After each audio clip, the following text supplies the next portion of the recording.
And the way a calibration grid works is essentially they are a dot grid. So essentially all a dot grid is a grid with dots on it, and those dots are set to a particular increment apart from one another.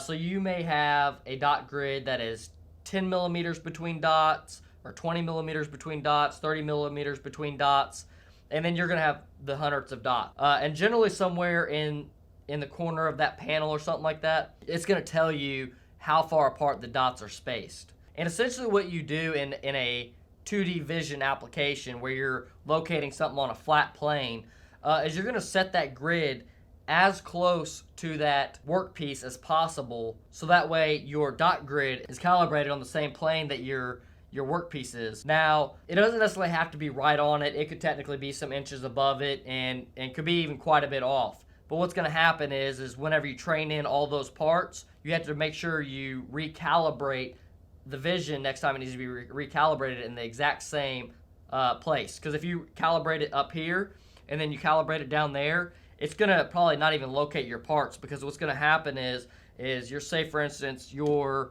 camera's seeing something like this, and then if you recalibrate it, what's going to happen is the location in which it's searching, what the dimensions of what it's trying to find is going to change. So like, let's say for instance it's searching for a dimension this size,